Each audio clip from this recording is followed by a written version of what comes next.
Hey, this is Lowlight27 here. Just want to give you a quick lesson on washes and dry brushing. There's a great technique to kind of use to show kind of details on different objects. Where if you take like this coat, for example, see these kind of wrinkles here, along with the folds and the ridges around here. What dry brushing and washing will do is it'll help bring out the shadows along with any kind of texture that would be within a piece of plastic or a figure. And then also for like this droid guy, Roger here, for example, a good dry brush with like a metallic would give more edge lines to him and make him look more realistic and worn. I have a couple of examples for some dry brushes, colors to kind of use. This is a great one. This Edge Valhalla. Actually, no, it's a Deshala Lilac, but it's great, especially on skin tones. It'll help actually make the regular like a skin tone actually pop out a little bit better. Gray is a good base for a wash, for a dry brush, and then of course a silver. With dry brushing, you want to get your most frayed kind of soft brushes like these guys, and what you're gonna do is basically dab in a little bit of paint, of light paint, and either rub it against a paper towel, or if you have gloves, and you want to get the excess paint off of it. And that way once it's kind of like dried off or doesn't show any mark left, that's when you would apply a dry brush to an area. And you'd want to go in one direction, like once, like that, to get the colors out.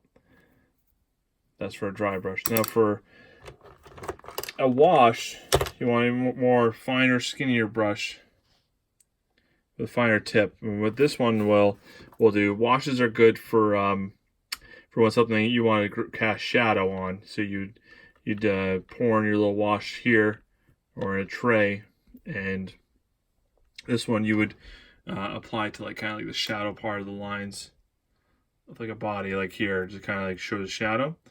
And then with washes, what you can do is you can take your towel again and just rub it off. And you're going to want to do that in layers, light layers on these parts. And eventually you're going to get a nice like shadow tone to the actual, to the wash itself. So with washes, they're good for dark, for bringing dark colors to light objects. Whereas dry brushing is better, I believe, for bringing light colors to dark objects. So that's just a quick tip on washes and dry brushing. I'll show you a couple of examples, and if you have any questions, feel free to comment below. And if you haven't already, please like and subscribe to my YouTube channel. Thanks. Have a great day. Now I'll show you kind of an example of a wash, just like the opposite of a dry brush. What you want to do is just take a little dab here.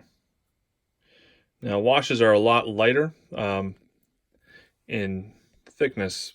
They're a lot more watered down of a paint.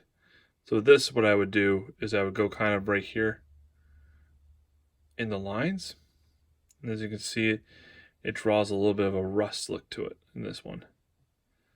And what's cool about these with washes, like I was saying before, is that you would just like take a towel, or if you have gloves, just, kind of try to clean off the excess. And you would do that until you have the right amount of paint on there. Give it more of that worn in look to a figure or to a custom. And then as far as for dry brushing goes, what I'm going to do is I'm going to dab in just a little bit of paint. See it, just a little bit. And then what I do is I take it here. I'm just trying to get the excess off. And then what I do, you take this example right here. Kind of hard to do with one-handed, but I'll give you an example. just want to go over the folds of it, and what that does, you start to see the details coming in. Kind of show you an example here on the side too, where you just kind of take it. And I say with this one is you can take your dry brushing, and then you can go over it with your washes, and just try to get the nice balance between the two.